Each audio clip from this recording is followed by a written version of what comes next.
Ammon, thanks for visiting with us. Thanks. Yeah, thank you for being here.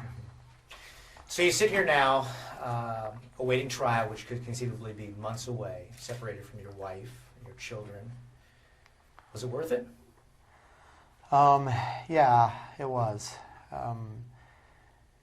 It truly was, because of what we came to accomplish did get accomplished. And even though it is extremely difficult to be away from my family, away from my children, I have 6 young children, as you know, all the way from 13 to 1 year old, and they do cry and miss their dad, and I miss them as well.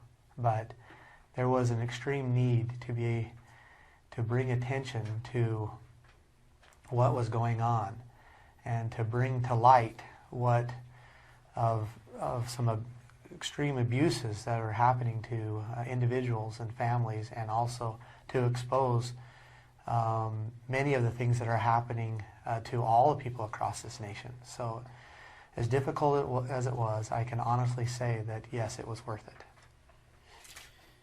There are a lot of like-minded people that supported you throughout this occupation. What should those people do now? Well, I believe that they are continuing to educate themselves, but they should get involved in government, involved in with their elected representatives, involved in bringing light to the violations that our federal government is imposing upon the states and the people, and should continue to insist that the federal government follow the laws as well. While there are a lot of people that supported you, on the flip side, we heard from a lot of people in Burns in particular, as the occupation was coming to an end, who said, they were happy to see you go. They were happy to see it end. What do you say to those people? Well, it's interesting you say that, because when we were in Burns, Harney County, because there's a lot more towns than just Burns, but when we were in Harney County, we found out that by far the majority of the people supported us. The media didn't report that. They always seemed to focus on those that were against us, and that was their choice to do. But when we were having meetings with standing room only with 300-400 people, and we were speaking to them, and when we were being invited to their homes, to their churches, and when all the supplies that we used to live off while we were there, hundreds of people, were all supplied by the community, when we had freezers full of meat, shelves clear full of food, and every bit of that was supplied by the people of Harney County, I would challenge you or anybody else that says that Harney County was not behind us, and that certainly is the fact. Do you anticipate any other occupations of federal property? No, I do not anticipate that. I believe that we brought enough attention to the topic that the people that need to know, and the people that are still finding out now know, and that it is the duty of us now to continue to push this to get these things right. And I would like to go home and spend time with my family. I do understand that demonstrations like what we conducted, if you will, are a method in which we as a people have always used to bring attention to government overreach, to government acting outside the authority that the people have given it. And so if government continues to do that, then I imagine there will be groups, that will continue to, protest and continue to demonstrate. But I have no plans to do anything in the near future. Would you support that type of activity? Well, of course I would. I mean, we have the Boston Tea Party. We have Martin Luther King Jr. This is what he did. This is how he gained rights for the black community. This is how the women's rights were gained. This is what our nation does. This is how we bring attention to a topic, and we do it legally and lawfully to a topic that needs attention, that needs to be brought forth. And so, of course, I support it, but it needs to be done peacefully. It needs to be done in the proper way, and it needs to be done so people aren't hurt. And that's what we did. Let me take you back to the day that you were arrested, January 26th. Were you surprised? I was not expecting it. No, we were headed to a community meeting in Grant County. We were invited there by the community. We knew that the sheriff was going to be there. He had already said he was going to be there. We knew that it was 300 or 400 people that were going to be there. And so we were peacefully going to Grant County with our laptops, our projectors, and our PA systems. And they attacked us like we were domestic terrorists or terrorists, even foreign terrorists. Attacked you in what way? Well, I mean, we were driving and they ambushed us. That's what happened. And we were peacefully going and giving our message to the people of Grant County. They invited us there. They had set up the meeting, all of that. And again, our weapons were a laptop, projectors, and a PA system. And their weapons were, a standing army with full gear. And I don't even know what would have provoked them to act in such a way, other than maybe them listening to the media about how dangerous we were when we really weren't. So you knew no sense that the government was moving in at that point? No, we were peacefully educating people, and we had no reason to believe that the government would come in and attack us that way. No reason at all. You surrendered? Yeah, absolutely. Why? Why wouldn't I? Literally, why wouldn't I? I mean, we were never about violence. We were never about, like fighting to the death, if you will. We were about educating people, about making a demonstration that would bring light to a topic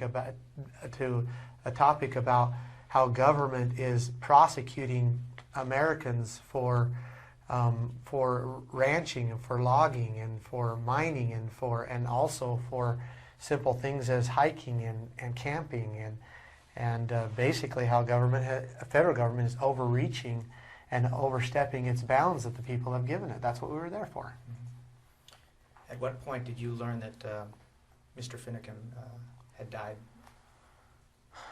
I did not find that out until after I was in the van, and that's when I found it out.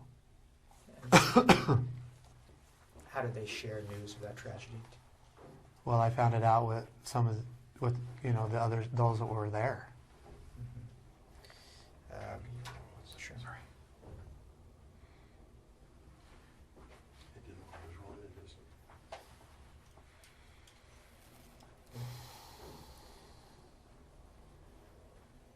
Have you seen the video that law enforcement released of the I have. tragedy? Mm-hmm. What are your thoughts? I'm going to advise you not to talk about the video itself. Okay. Well, I know probably more facts than most people know. And I know for sure that Lavoie saved many lives that day. And that he is an American hero. And if he wouldn't have done what he'd done, there would have been more people dead today to talk about. And I honor him. He was a wonderful man. He was an American cowboy who was a family man that loved his country. And to be shot down the way he was is an atrocity. But I am also grateful for his stand and willing to save lives that day. Can you explain that? I don't quite understand. How did he save additional lives? I'm going to advise you not to talk about it. Yeah.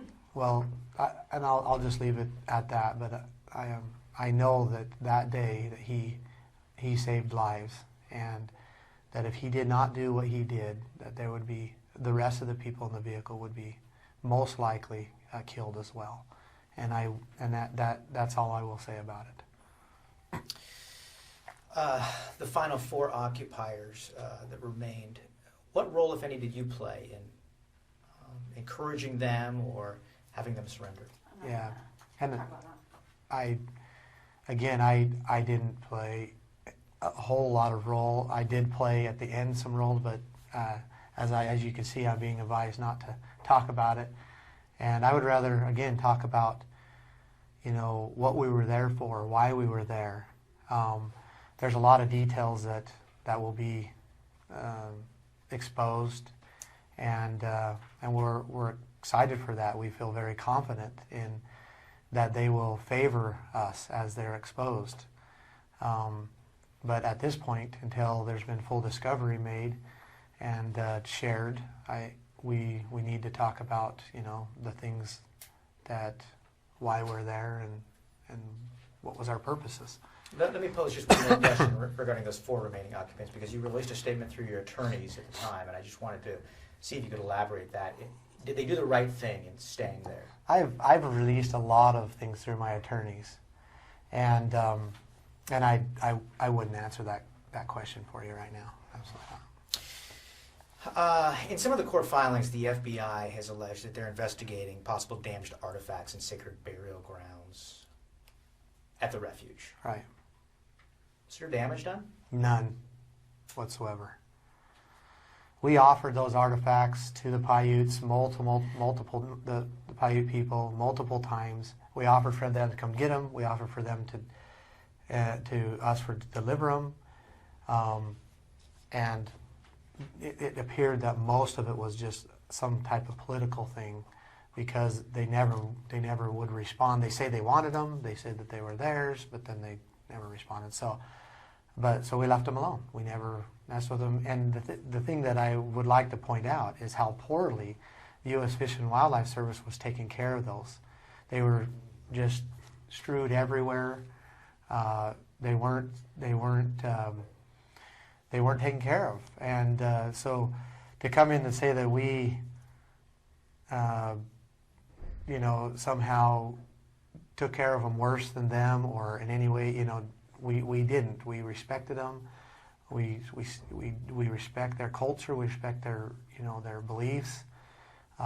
We have very close ties to Native Americans, and we have very fond connections to them. And anyway, so as far as those artifacts, I think that it's a great political ploy for those who are trying to demonize us, but the reality is different. Maybe you can set the record straight then as far as reality. One of their claims is that they found a trench with human feces near a sensitive cultural site. Yeah, and there was no trench that I know of that was built, and feces or any of that. So, I mean, I don't know anything about what they're talking about there. None. There was just none. So.